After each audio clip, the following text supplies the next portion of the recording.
Morning, आप देख रहे हैं आज तक। आपके साथ मैं हूं मलिका मल्होत्रा और इस बुलेटिन की शुरुआत करेंगे एक बड़ी खबर से। मुंबई में ममता बनर्जी पर राष्ट्रगान के अपमान का आरोप लगा है।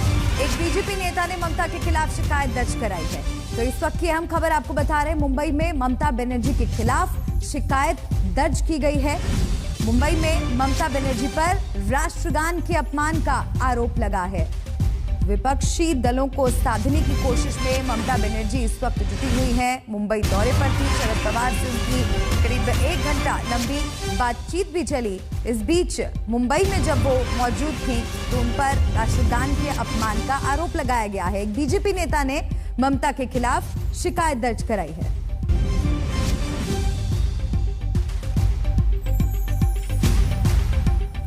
देश में सियासी मौसम के बीच बीजेपी के खिलाफ तीसरे मोर्चे को मजबूत करने की तैयारी चल रही है, जहां कांग्रेस के बजाय विपक्ष का चेहरा ममता बनर्जी बनती नजर आ रही हैं, जिनके निशाने पर अब बीजेपी के साथ साथ कांग्रेस भी है, जिसके खिलाफ ममता सरकार बोल रही है खुलकर।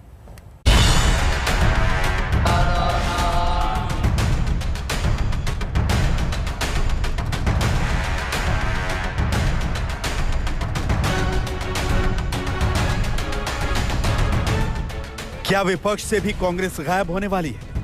क्या अगले चुनाव में विपक्ष का चेहरा ममता बनर्जी होने वाली है? क्योंकि ममता बनर्जी ने ऐलान कर दिया है कि यूपीए अब कल की बात हो गई है। आपको लगता है कि शरद जी को अब यूपीए का नेतृत्व करना चाहिए, चेयरमैन बनाना चाहिए? क्या यूपीए? अभी यूपीए नहीं है।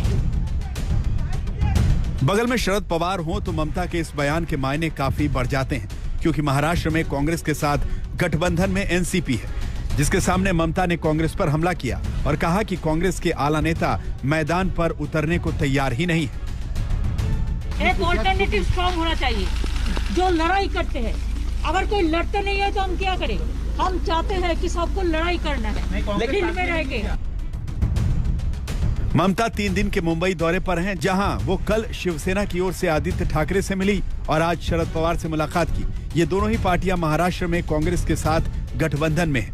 ऐसे में ममता ने कांग्रेस से अलग बीजेपी के खिलाफ मोर्चा खोलने का मन बना लिया है, जहां शरद पवार जैसे दिग्गज नेता काफी अहम हो जाते हैं। मेरे को मन था कि आज जो परिस्थिति चल रहा है देश में, जैसा फैसिज्म चल रहा है, इसको खिलाफ में एक स्ट्रॉन्ग ऑल्टरनेटिव फोर्स बनाना चाहिए। अकेला कोई नहीं कर सकता है। जो स्ट्रॉन्ग जिधर में है उसको लेके करना पड़ेगा। इसी के लिए Sharad ji is the senior most leader. बहुत दिन से हम शारद जी का साथ में काम किया है। इसी के लिए मैं शारद जी को साथ पॉलिटिकल कटिसी और डिस्कशन करने के लिए आई हुई है। शारद जी ने जो बात कहा है हम सहमत हूँ। आज मुलाकात के बाद शरद पवार भी मीडिया के सामने ममता के साथ पहुंचे। हालांकि वो कांग्रेस के खिलाफ खुलकर बोलने से बचते नजर आए। We have to provide a strong alternative to leadership. Overall thinking is not for today, but for 2024 election. अब सवाल खड़ा होता है कि क्या 2024 में कांग्रेस विपक्ष का चेहरा नहीं होगी? क्या तीसरे मोर्चे की अगुवाई ममता बनर्जी करेंगी? चर्चा, परिचर्चा, संवाद, आपसी सामंजस्य, मिलना जुलना चलता रहता है राजनीति में। उसमें कोई किसी का दुश्मन नहीं होता। हम आपसे मिल रहे हैं, आप हमसे मिल रहे हो, ये चलता है। ये स्वस्थ परंपरा है। इसमें मैं कुछ और अन्यथा देखना नहीं चाहूंगा। देश के विपक्ष के नेताओं से मिलना कोई बुरी बात नहीं ना। अगर कोई चेहरा सामने आता है या कोई किसी अपेक्षा करता है कि हम सब एक होने चाहिए, तो ये अच्छी बात है।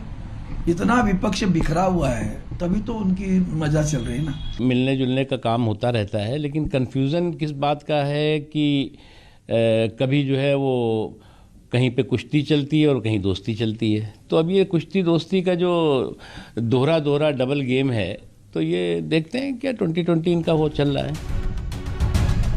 बंगाल में बीजेपी को मात देने के बाद ममता के हौसले बुलंद हैं। वो देश भर में नेताओं से मुलाकात कर रही हैं। दिल्ली के दौरे के दौरान भी ममता ने सीएम अरविंद केजरीवाल से मुलाकात की थी। वहीं उन्होंने कांग्रेस के किसी भी नेता से मुलाकात नहीं की, जिस पर ममता ने तंज भी किया था और अपने इरादे साफ किए। आज तक ब्यूरो। उत्तर प्रदेश के चुनाव में बीजेपी की ओर से खुलकर हिंदुत्व का कार्ड खेल दिया गया है। यूपी के डिप्टी सीएम केशव प्रसाद मौर्य ने एक ट्वीट करके उत्तर प्रदेश की सियासत में खलबली मचा दी। सवाल उठने लगी कि क्या अयोध्या की तर्ज पर बीजेपी अब मथुरा में मंदिर निर्माण की राजनीति को हवा देगी।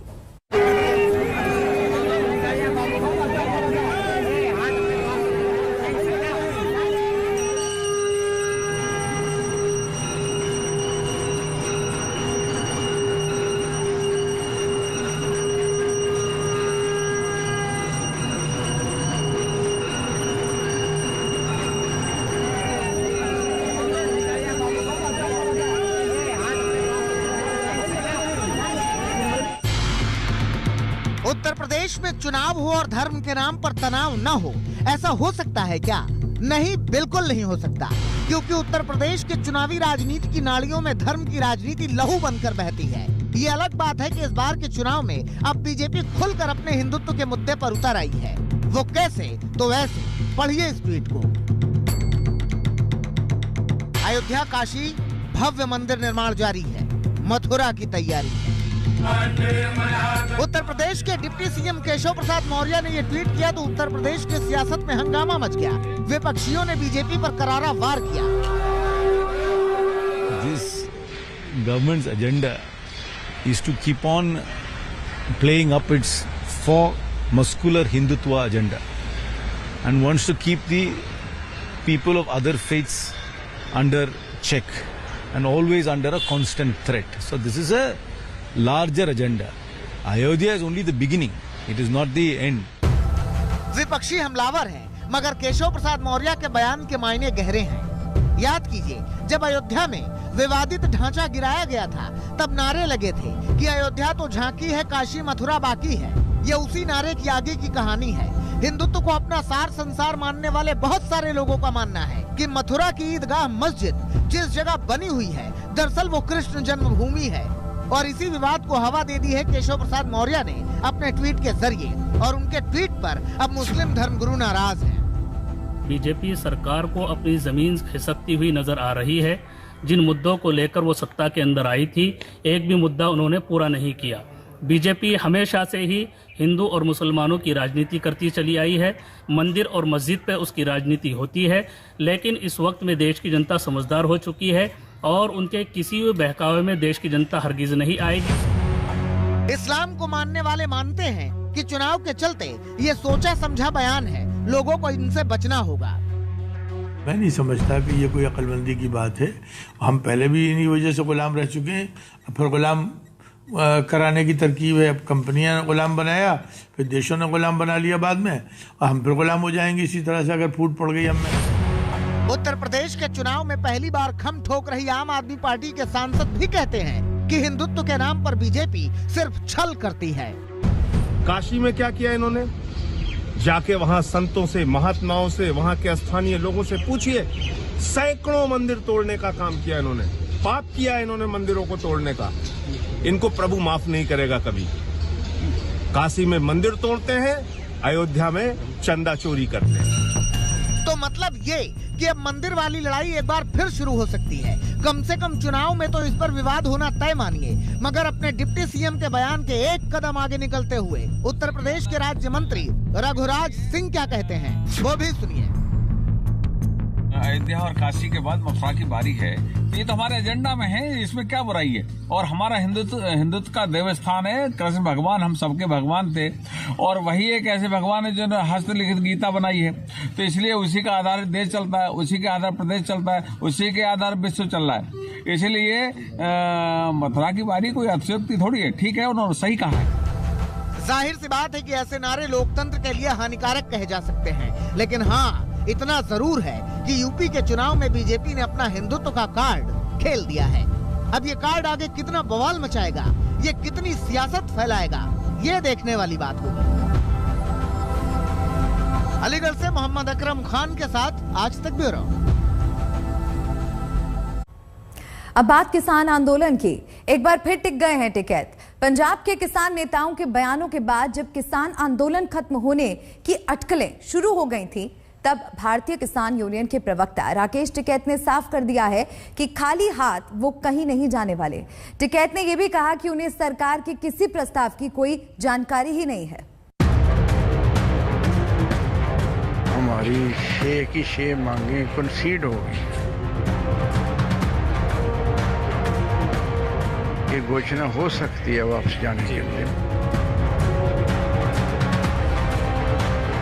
जब तक मुकदमे में खत्म नहीं होंगे, एमएसपी गारंटी कानून नहीं होगा, राकेश टिकैत ना जाने वाला है ना जागा, यही रहेगा। दोनों ही किसान नेता हैं, दोनों ही आंदोलन में रहे हैं, दोनों ही सरकार के खिलाफ खड़े हुए हैं, दोनों चाहते थे कि कृषि कानून खत्म हो, लेकिन अब दोनों के सुर बदले हुए हैं।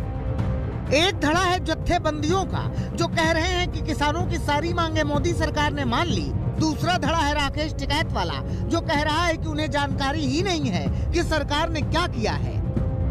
एक धड़ा है वो जो कह रहा है कि अब आंदोलन खत्म हो जाना चाहिए, और दूसरा धड़ा है राकेश टिकैत वाला जो कह रहा है कि हम कहीं नहीं जाने वाले। हाँ, तो हम क्यों खत्म करना चाहेंगे भाई? मतलब मुकदमे हम छोड़कर चले जाएं किसानों को। हरियाणा के लोग जिसने आंदोलन में सबसे ज्यादा मुकदमे, उनको राकेश टिकैत छोड़कर चला जाएगा। राकेश टिकैत भी यहीं रहेगा, ये मंच भी यहीं रहेगा जब तक मुकदमे में खत्म नहीं होंगे, एमएसपी गारंटी कानून नहीं होगा। राकेश टिकैत ना जाने वाला है ना जागा, यहीं रहेगा। राकेश टिकैत का ये बयान बताता है कि सरकार के सामने एक बार फिर से तन गए हैं टिकैत। वो किसी भी सूरत में खाली हाथ नहीं जाने वाले। जब ऐसा लगा कि किसान आंदोलन अब समापन के कगार पर है और आंदोलन के प्रतीक बन चुके भारतीय किसान यूनियन के प्रवक्ता राकेश टिकैत अलग थलग पड़ गए हैं, तो टिकैत ने एक बार फिर से हुंकार भरी है। कहीं दबाव अंदर से भी तो नहीं आ रहा है कि अंदर से भी कुछ लोग दबाव बनाए हुए हैं कि अब बहुत हो गया, बस कीजिए, अब आंदोलन कोई नहीं बना रहा। किसान गांव का ये कह रहा कि जीत का आना, मुकदमों का हार, जो पर्चा फिर घर पर जाता है कि वहाँ पर तारीख है, उसके लिए नहीं, पूरे मुकदमे खत्म करके जब आना, एमएसपी पर गारंटी कानून लेकर आना। टिकैत का कहना है कि किसानों के आंदोलन को लेकर सरकार अफवाह फैला रही है, जबकि किसान अभी भी एक हैं। भारतीय किसान यूनियन के प्रवक्ता के मुताबिक अगर सरकार चाहे तो 2 दिन में आंदोलन खत्म हो सकता है। किसान गांव का ये कह रहा कि जीत का आना, मुकदमों का हार, जो पर्चा फिर घर पर जाता है कि वहाँ पर तारीख है, उसके लिए नहीं, पूरे मुकदमे खत्म करके जब आना, एमएसपी पर गारंटी कानून लेकर आना। तो हम तो कर रहे, कहाँ है सरकार? हम तो कर रहे, शुरू बताओ कहाँ है? अभी हवा में ही चल रही बात। जिस दिन धरातल पाओगे तो उस दिन बात कर लेंगे उनसे, सरकार से। सरकार बातचीत शुरू करेगी तो बता देंगे 2 दिन में खत्म हो सकता है मामला। और सरकार नहीं बात चल रहेगी तो भाई चलता रहेगा, जहाँ 1 साल तक चला है फिर चलता रहेगा। मतलब आगे आंदोलन चलता रहेगा जब तक सरकार खत्म नहीं करेगी, आंदोलन जारी रहेगा। किसान नेताओं की माने तो असली पेच मुकदमों को लेकर फंसा है। आंदोलन के दौरान दिल्ली, यूपी और हरियाणा में हजारों किसानों पर केस दर्ज हुए हैं, सैकड़ों ट्रैक्टर जब्त किए गए हैं। किसान नेता नहीं चाहते कि आंदोलन खत्म कर किसान घर लौटें और फिर थानों और कोर्ट कचहरी के चक्कर लगाएं। मुकदमे लेकर कौन जाना चाहता है घर अपने? मुकदमा कौन लेकर जाना चाह रहा है घर? मुकदमे का कागज वो कोई नहीं लेकर जाना चाहता। न जाएंगे, बिल्कुल साफ कर लेकर जाएंगे। संयुक्त किसान मोर्चा के नेता दर्शन पाल का भी यही कहना है कि अगर एक किसान भी किसी केस में पकड़ा गया तो 10 लोग संयुक्त किसान मोर्चा से नाराज हो जाएंगे। 50,000 से ज्यादा केस हैं। ऐसे में संयुक्त किसान मोर्चा मामले का निपटारा किए बगैर आंदोलन वापस नहीं ले सकता। मोर्चे को समेटने से पहले केसेस वापस करवाने, क्योंकि जो लोगों को झेलना पड़ता है केसेस में, फाइनेंशियल, फिजिकल, साइकोलॉजिकल ट्रॉमा, ये सब हम नहीं चाहते कि लोगों को झेलना पड़े। और जैसे ही समझौता होता है केसेस वापस होते हैं। तो सेंट्रल गवर्नमेंट को प्रक्रिया को तेज करने के लिए इमीडिएटली जिन जिन राष्ट्रीय सरकारों के वो केस हैं उनको सजेशन और डायरेक्शन दे कि केसेस वापस लें। वो साफ है कि 3 कृषि कानून की वापसी के बाद सबसे बड़ा पेच किसानों के ऊपर लगे मुकदमों की वापसी पर फंस गया है। वैसे एमएसपी गारंटी समेत और भी कई मांगे हैं, लेकिन असली मुद्दा यही उभर कर सामने आया है। 4 दिसंबर को सिंघू बॉर्डर पर संयुक्त किसान मोर्चा की बैठक इसी मुद्दे पर होगी। उम्मीद कीजिए कि इस बैठक में किसान और सरकार के बीच बना विरोधाभास खत्म हो सके। सिंघू बॉर्डर से अमित भारद्वाज के साथ कुमार कुणाल, गाजीपुर बॉर्डर, आज तक। और इसी के साथ यहाँ पर वक्त एक छोटे से ब्रेक का है। खबरों का सिलसिला लगातार जारी है। लौट रहे हैं कुछ और अपडेट्स के साथ, देखते हैं। अब खबर बिहार से। बिहार में एक आंख फोड़वा कांड वर्षों पहले हुआ था, जिस पर फिल्म गंगा जल बनी थी।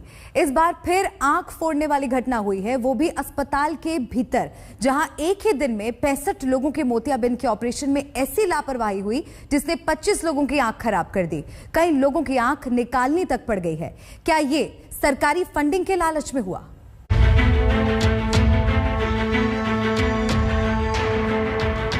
करीब 1 बजे हमको ऑपरेशन हुआ। ऑपरेशन करने के बाद माँ को परेशानी बढ़ गया। आँख से जो है पस निकलने लगा, पानी निकलने लगा। हम लोग का अगर आँख खराब हो गया तो हॉस्पिटल वालों का दायित्व बनता है कि हम लोग का मुआवजा उठाए। उत्तर बिहार में आंख के सबसे बड़े निजी अस्पताल मुजफ्फरपुर आई हॉस्पिटल में जो कुछ हुआ उसने आम आदमी की जिंदगी में अंधेरा कर दिया। 22 नवंबर को आंखों के इस अस्पताल में मोतियाबिंद ऑपरेशन कैंप लगता है।